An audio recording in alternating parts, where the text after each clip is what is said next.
Pronto, ok. Então, Marcos capítulo 4, versículo 35 a 41. Vamos estar aqui encerrando, né, o capítulo 4. Semana que vem, iremos para o capítulo 5. Então, chegamos até aqui, diz aqui a leitura. É a passagem de Jesus acalmando a tempestade. Naquele dia, sendo já tarde, disse-lhe Jesus: passemos para outra margem. E eles, despedindo a multidão, o levaram assim como estava no barco. E outros barcos o seguiam. Ora, levantou-se grande temporal de vento, e as ondas se arremessavam contra o barco, de modo que o mesmo já estava a encher-se de água. Jesus estava na polpa, dormindo sobre o travesseiro. Eles o despertaram e lhe disseram: Mestre, não te importa que pereçamos? E ele, despertando, repreendeu o vento e disse ao mar: Acalma-te. Então, acalma-te, emudece. O vento se aquietou e se fez grande bonança. Então lhes disse: Por que sois tímidos? Como é que não tendes fé? E eles, possuídos de grande temor, diziam uns aos outros: Quem é este que até o vento e o mar lhe obedece? Até aqui, queridos, vamos fazer mais uma oração, pedindo ao Senhor sua graça, né, para continuarmos, né, entendendo que Marcos nos ensinou isso aqui, que a pregação seja de fato fiel, seja o Senhor a falar aos irmãos desta hora. Senhor, mais uma vez em oração, e desta vez, ó Deus, nós te pedimos que esteja com esse momento de pregação, de meditação da tua palavra, que de fato as tuas ovelhas sejam ricamente abençoadas, enriquecidas e alimentadas aqui com esta alimentação do céu, feita por Marcos, mas que vem do Espírito Santo. Fala aos teus eleitos e predestinados nesta noite. Em nome de Jesus Cristo. Amém. Então, queridos, chegamos aqui no final, né, do capítulo 4, já estamos no capítulo 4, e vimos, né, Marcos, ele começou a expor uma série de parábolas, né, e são poucas parábolas que Marcos, ele registra no seu evangelho. São mais de 40 parábolas, mas Marcos só registra 8. E aí, no versículo 33 diz, né, que Jesus falava muito por parábolas, né, conforme o tempo se permitia, a capacidade das pessoas e dos ouvintes. E a maioria dos sermões dele, os ensinamentos de Jesus, era por comparações. Né? Parábola é comparação. Jesus, ele tinha, né, essa maneira de ensinar por comparação. O reino do céu é semelhante a... O reino do céu é como um homem. O reino do céu é como um pescador. E era a dinâmica de Cristo. E a gente viu, né, sobre isso, que há uma profecia que diz que o Messias, ele iria, no ministério dele, ensinar por palavras, por ilustrações, por meio de comparações. E Cristo parecia que não queria ser claro, porque a gente sabe que conversão, irmão, Jesus não precisa ser claro para converter, não. Conversão é obra do Espírito Santo. Deus pode converter uma pessoa lendo Apocalipse, que é um livro totalmente enigmático, um livro muito assim, difícil, ou não é? Alguém chegar lá, fazer uma leitura de uma passagem mais difícil ainda, Deus fazer ele entender, ter o temor e querer o Evangelho. Porque Deus não precisa. Né? Tem gente aí que acha que tem que dar um empurrãozinho ao Espírito Santo, né? Tem que maquiar, tem que facilitar a mensagem, tem que deixar a mensagem mais, né, atrativa, mais fácil de compreender. Não é bem assim. Você pode fazer a mensagem mais clara que for, deixar mais clara, a pessoa até entender, mas ela não vai se converter. Se o Espírito Santo não tocar no coração dela de forma eficaz. Aí, um dos pontos do calvinismo é o quê? Chamada eficaz. Quando Deus quer chamar alguém, pode ser aquele ateu, aquele impuro, Deus vai lá e quebra o coração dele. Coisa que nós não podemos fazer. A gente não vai fazer. Né? Mas Cristo, ele não precisa da nossa ajuda para tornar o evangelho claro ou para convencer as pessoas. Porque é o Espírito Santo que faz isso. É o Espírito Santo que converte, ele converte criança, ele pode converter uma pessoa incapaz, né, de atender o evangelho, que não tem como atender, mas Deus pode fazer isso. Aí, o que eu faço? O pastor faz? É pregar. Então, Jesus já faz isso para mostrar que não depende do homem. Ninguém pode vir a mim se o Pai que me enviou não trouxer. Você pode pregar o evangelho mais claro que for. Eu lembro aqui de um ateu, veja bem, um ateu, fazendo uma exposição, um ateu que tinha teologia, formação em teologia, só para ter um currículo dele. O ateu, formado, fez uma exposição no livro de Romanos, capítulo. E ele fez a exposição mais fiel do que muitos fazem aí, fora, de outras confessionalidades evangélicas. Aí perguntaram a ele, rapaz, você fez uma exposição tão fiel, como foi isso? Você não acredita? Você acredita nisso? Eu não acredito em nada disso. Quem disse a você que eu acredito no que eu falei? Eu só fui fiel que Paulo estava falando. Estava passando o recado de Paulo. Mas eu não acredito em nada do que Paulo falou. Não vejo não. Porque não é só clareza, é o Espírito Santo. Então, eu faço, né? Eu tento aqui pregar o mais claro possível, lógico. Isso é bom. Os irmãos, os crentes já são convertidos pelo Espírito Santo. Mas conversão é só o Espírito Santo. Quebrantamento é só o Espírito Santo que faz isso. Convencer as pessoas. Quem é que vai convencer o mundo do pecado da justiça e do juízo? É o pastor Moisés. Coitado, né? Nós devemos fazer isso. Então, Jesus fazia aí, por parábola, já para demonstrar que ele não estava preocupado com de ser mais claro, os coitadinhos entenderem, não. Não. Porque conversão é obra do Espírito Santo. Uma parábola difícil, alguém podia se converter. Que é o Espírito Santo falando no coração. E aí Jesus acaba de dar as parábolas dele, cansado, vamos parar por aqui, né? Ele ensinando, e vamos para o outro lado do lago. O mar da Galileia, na realidade, era um lago, né? De 20 quilômetros. Né? É dito que era 21 de comprimento, 13 de largura. Não era tão grande, né? Assim, por dizer. É um lago enorme, mas havia outros maiores ainda.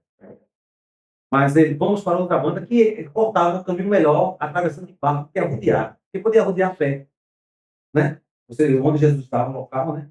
Decápolis, ele querendo ir para outra banda, que aqui ele vai parar para a terra dos Gadarenos, quando ele atravessa. Que é a mensagem que a gente vai vir, vai ouvir, né? Deus permitir, domingo que vem. Jesus vai para a cidade dos Gadarenos, ele atravessa. E ele está muito cansado, exausto, porque Jesus ele não parava, né? Não tinha quase descanso. Ele tinha às vezes tinha que se esconder das pessoas, como eu disse, para ter um momento de descanso, porque ninguém queria deixar ele em paz, queria cura. E diz aqui que ele entrou num barco para atravessar e ele cochilou, tão cansado que estava, exausto. Pregando, curando muita gente, né?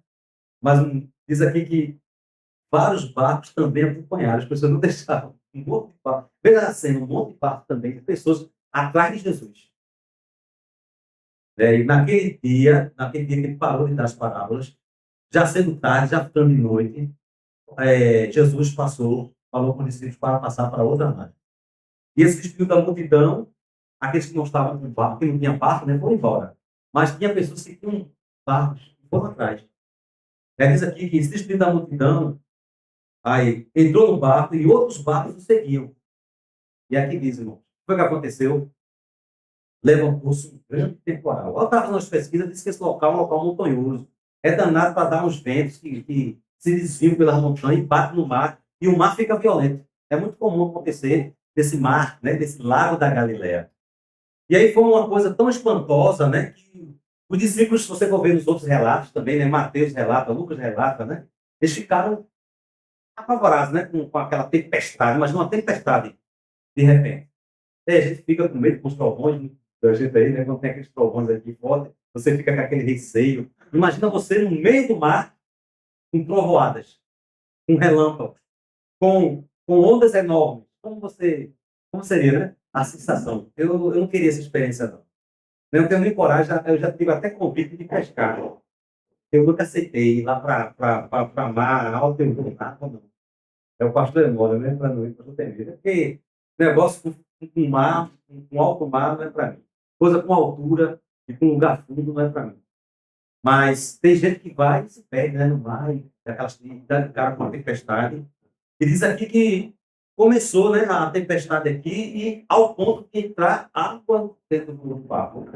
Jesus estava tão exausto que estava dormindo na polpa do barco, que é a polpa, é tem três partes do barco. Tem a parte de frente, do meio, e tem a polpa, que é a parte de trás. Geralmente nessa polpa tem um banco de descanso. E os pescadores sentam e até deitam. E Jesus Cristo estava descansando, tão exausto que estava, descansando. E aí começou, né, o barco ali parecendo que ia virar, ia afundar, água entrando, e Jesus, né? E aí eles despertaram Jesus, Senhor, desperta, você não está vendo o que está acontecendo, estamos perecendo, vamos afundar. O senhor não se importa com isso, vamos afundar. No meio de noite, numa tempestade dessa, era difícil sobreviver, né? As ondas afundam, tem que ser um camarada muito bom de braço para nadar, em meio de onda grande.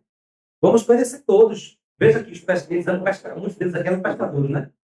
Muitos deles aqui, mas outros não eram. Outros acho que estavam aqui com o maior pavor.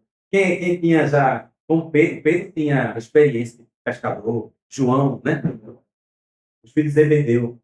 Mas eles já eram acostumados, talvez. Mas os outros, Mateus estava aqui, né? Mateus, os discípulos, todos eles estavam aqui, deviam estar apavoradíssimos com aquela situação.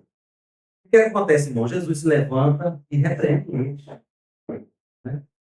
Repreende eles. Mas antes de repreendê-lo, né? O que acontece? Jesus ele dá ordem ao vento e dá ordem. Acalma-te. Emudece. E diz aqui a palavra, o vento se houve grande bonança. Imagina aquele quadro, você vê aquele céu relâmpago, trovões, barulho, de repente, de uma forma instantânea. A natureza, né, o vento, a tempestade obedeceu a Jesus. Uma coisa que os discípulos não sabiam, né? Que Jesus tinha essa capacidade ainda. Vocês pensam que os discípulos de Cristo, até aquele momento, eles tinham toda a revelação? Eles estavam em processo de revelação. Eles estavam vendo as curas, né? Será que ele mais não sabia até onde Jesus ia com o poder dele? Será que ele era capaz de ressuscitar um morto? E a natureza? Será que ele era capaz de mandar da ordem à natureza? Jesus mostrou isso, ele tinha essa capacidade. E imediato, meus irmãos, fez grande bonança. O vento se aquece, mas o Senhor, como vocês têm pouca fé. Imagine, irmãos, eles estavam vendo as curas, mas mesmo assim, eles tinham as dúvidas, não tinha aquela segurança, não era aquela fé segura ainda. Mas eu chamei de pessoas de fé fraca. Né? Como Israel, né? O Salmo 78 fala lá, um trecho lá, que mesmo vendo os milagres de Deus, vocês duvidaram. Israel, né, lá no deserto não entrou, porque duvidaram. Que coisa. E eles aqui estavam andando com Jesus, estavam vendo aleijados sendo curados, cegos sendo curados, mudos falando, mas mesmo assim eles tinham uma fé fraca, mesmo vendo coisas. Eles ainda duvidavam, mas eles ainda não tinham certeza até onde que Cristo podia fazer. Não tinha segurança, firmeza com Cristo. E Jesus chama ele de homens de uma fé pequena. Não havia ausência de fé, tinha fé.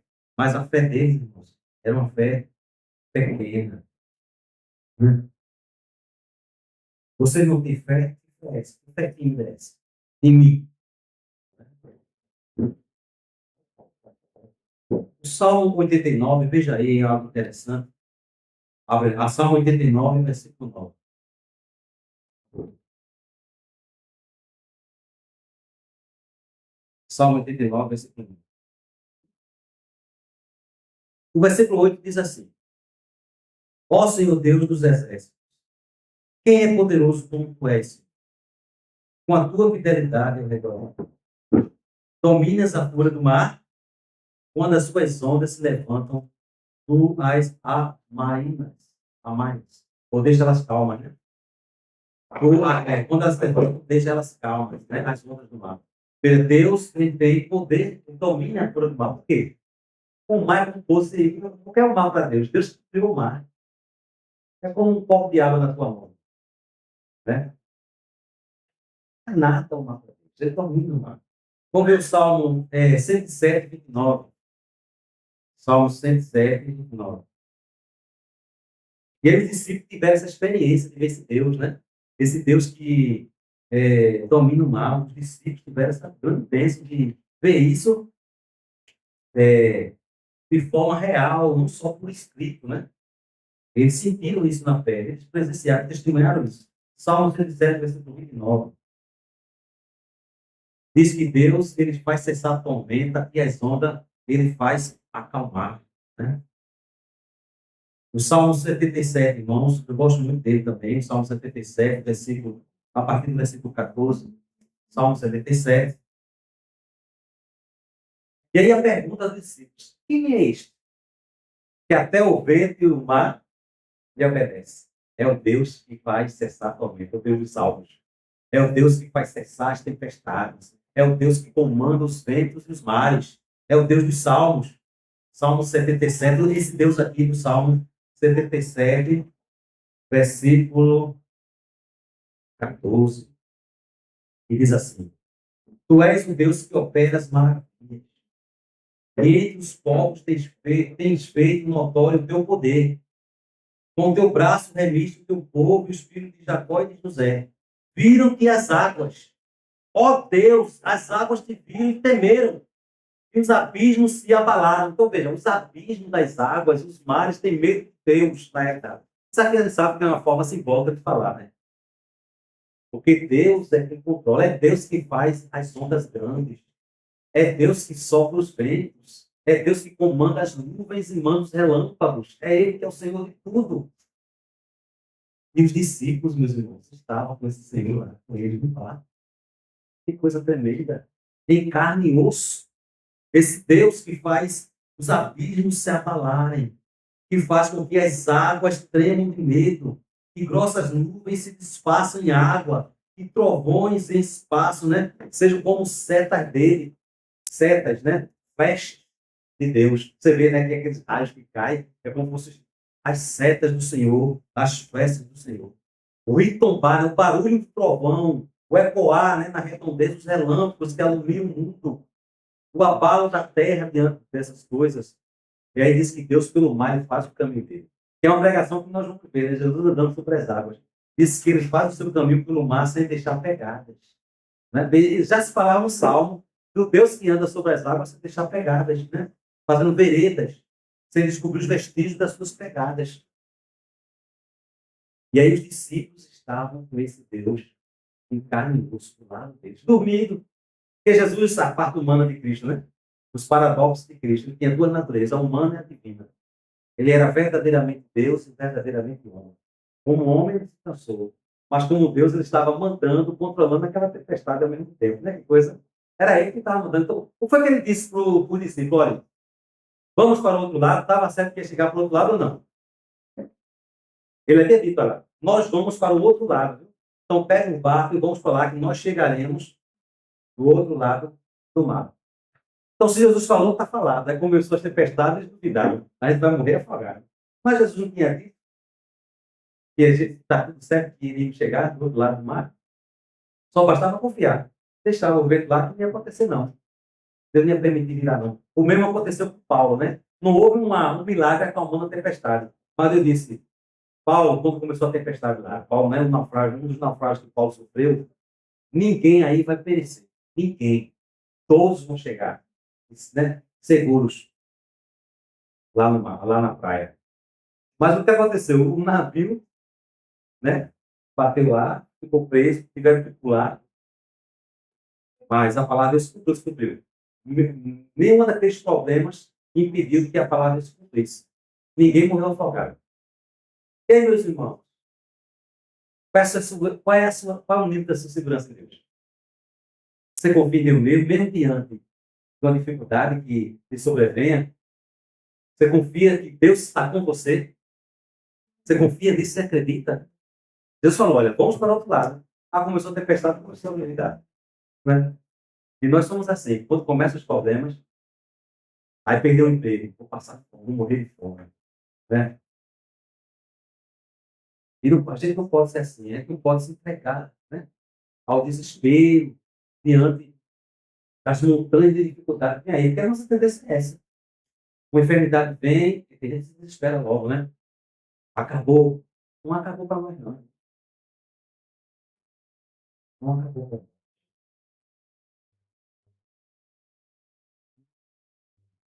E aí, Deus ele nos chama a confiar nele. Né? Então, nós vemos aqui uma lição de o controle de Deus sobre tudo. Tudo está sob o seu controle. Sua vida. Mesmo que Deus pareça dormido, mesmo que Deus pareça que não está agindo, né? Parece que ele está agindo, irmão. É até um erro a gente ficar se comportar assim como se Deus estivesse agindo. O que é que tu está respirando? O que é que está fazendo os teus pulmões funcionarem? Quem é?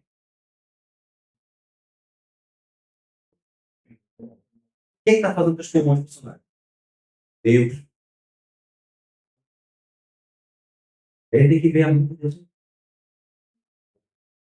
em cada centímetro de nossa existência, em cada. Não há nenhuma molécula, não há nenhuma bactéria independente. Tudo está dentro do controle de Deus, soberano de Deus. Se a gente confiar nesse controle soberano de Deus, você vai viver bem melhor.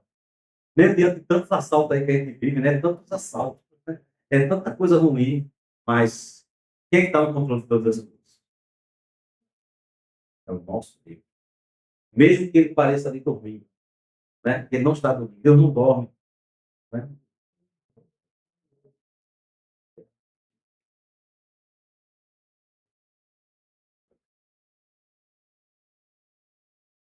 Então, essa é uma lição que a gente tem aqui do texto. Deus, ele é a soberania, o controle de Deus sobre tudo. E tudo tem um propósito. Quando Deus permite a tempestade, ele tem um propósito. É quando Deus ele sopra um vento forte sobre você, tem propósito na sua vida. Se você está passando aperto, né, seja qual for o aperto, a dificuldade, tem um propósito de Deus na tua vida. Você vai saber que aquilo foi para melhorar você, para a sua fé ela ser mais firme no Senhor, para você aprender mais, ser dependente de Deus, para você saber a dimensão do que é ser dependente do Senhor. E aí, muitas vezes, precisamos dessas lições difíceis da vida. Essa dificuldade vem sobre nós. A dificuldade dos econômicos é a tempestade, né? Mas é um aprendizado, tem um propósito. Tudo tem um propósito. Nada acontece por um acaso. Jesus ali queria ensinar aos discípulos ali. Ele estava querendo dar aquela lição. Primeiro, na revelação de quem ele estava com Deus no Salmo 77, o Deus que governa os trovões, o Deus que governa as grandes ondas, do Salmo 89, do Deus que domina o mar, ele estava diante desse Deus. Quem é este que o vento e o mar obedecem? Quem é, meus irmãos? O próprio Deus. Jesus Cristo é o próprio Deus. Vemos aqui, né, uma passagem revelando a divindade de Jesus Cristo. Marcos, né, com essa narrativa aqui. Era Deus que estava ali, em forma de homem, em carne. Quem é esse? É o Deus, né? Quem é esse que até o vento mais lhe obedece? É o Deus do Salmo 89, que a gente acabou de ler, é o Deus do Salmo 77, é o Deus do Salmo 107 também. E o Deus de Jó 38, veja aí Jó capítulo 38.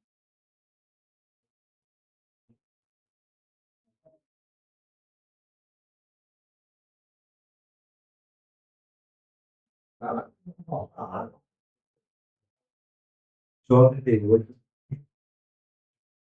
versículos 8 a 11. Quem cerrou o mar com portas quando irrompeu da madre? Veja a figura de linguagem, né? Para Deus, o mar tem portas que Deus controla, né? Como a barriga de uma mãe, né? Está para dar luz, né? É como o ventre do ser humano. E o mar para Deus, que é como diz, é como um copo na nossa mão de água. Deus é quem fez o mar. Não é nada, é assim, é nada de Deus. O mar é uma criação de Deus. E aqui, o próprio Deus falando para Jó. Quando eu lhe pus as nuvens por vestidura e a escuridão por fraldas, né?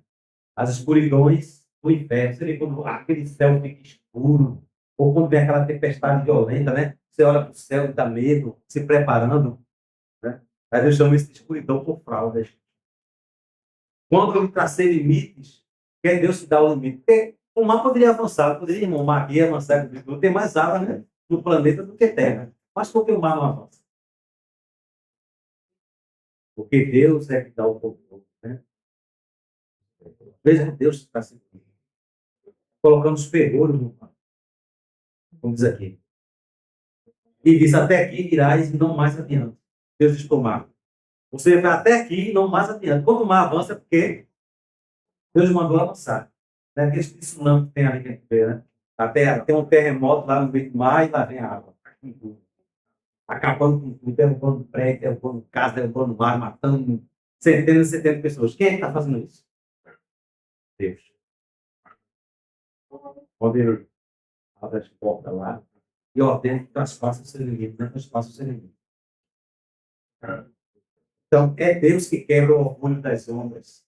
É Deus que quebra o poder do mar. E os discípulos estavam diante desse Deus. E esse Deus, meus irmãos, os salmos aqui, que governa o mar, e que estava lá no barco dos discípulos, é o mesmo Deus que você está falando. Que você está querendo ter. Dizer, não tem. Confie em mim. Eu estou no controle de tudo. Eu que controlo todas as coisas. Eu que tenho as chaves da morte. Eu que tenho as chaves do inferno. Eu que tenho, né, o poder sobre todas as coisas. Não é o diabo. É Deus. Não temos o que mata o corpo e não pode matar a alma. Temei aquele que não só mata o corpo, mas pode matar a alma. Tanto a alma e o corpo para o inferno. Então, por que a gente fica tão temeroso como esses discípulos aqui? Né? Eles estavam diante do problema.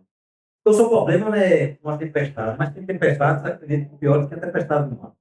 Com certeza. Né? E a mensagem de hoje, irmãos, é confie. Então, somente confie. Lá em Hebreus capítulo 13, versículo 5. Seja a vossa vida sem avareza, contentai-vos com as coisas que tendes, porque tendes. De maneira nenhuma te deixarei. Deus está dizendo isso. De maneira nenhuma te deixarei. Nunca jamais te abandonarei.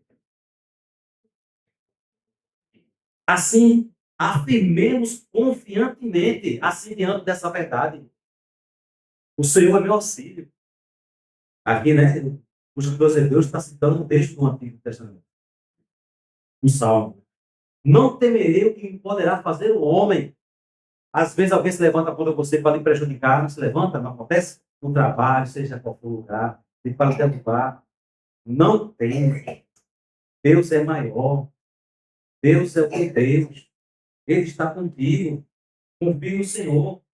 Deus que manda no mar. Deus que manda, né, nas turbulências das águas. E ele está dizendo aqui que ele é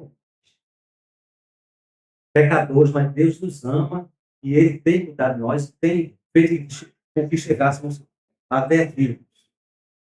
Então é uma bênção servir esse Deus. É uma bênção ter esse Deus como o nosso refúgio, como o nosso auxílio. Calvino, né, diz algo interessante sobre esse texto aqui, eu vou ler, né? Vou encerrar com essa palavra do Calvino. Aqui ele vai comentar. Jesus e a tempestade. E aí ele vai falar que há três lições aqui, né? Calvino vai dizer que essa passagem de Marcos, né, sobre a tempestade, é o seguinte: Deus quer exercitar os seus filhos na fé. Né? Deus estava ali e deixou que a tempestade acontecesse. E os discípulos, em vez de ficarem calmos, né, ali, sabendo que Jesus está lá, que Deus tinha propósito na vida de Cristo, que eles tinham chegado do lado, mas eles se desesperaram. O povo pulava. Ele quer exercitar a nossa fé diante da dificuldade. Né? E aí, o medo dos discípulos, talvez aqui, revelou isso, que eles eram fracos, né? Eles estavam com Cristo ali. Eles já tinham visto, já tinham presenciado o poder de Cristo. Então, aí como diz, que embora os crentes possam ser abalados pelo temor, né, pelas dificuldades, eles são chamados a descansar nas promessas de Deus. Lembrando que é Cristo que governa todas as coisas. Né? A segunda lição, né? Cristo é quem governa todas as coisas. Então, Deus não quer exercitar nossa fé, Deus quer nos chamar a descansar nas promessas dele, né? E o milagre serve para dizer quem Deus é.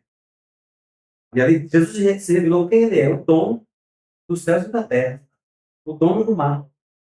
Confiemos nele, descansemos nele. Então descanse em Deus, irmãos. Quando tudo parecer perdido, ore, entregue ao Senhor, confie. Se Deus é por nós, ninguém pode ser. Deus é o nosso auxílio, será sempre, sempre, sempre. Amém. Que o Senhor nos abençoe.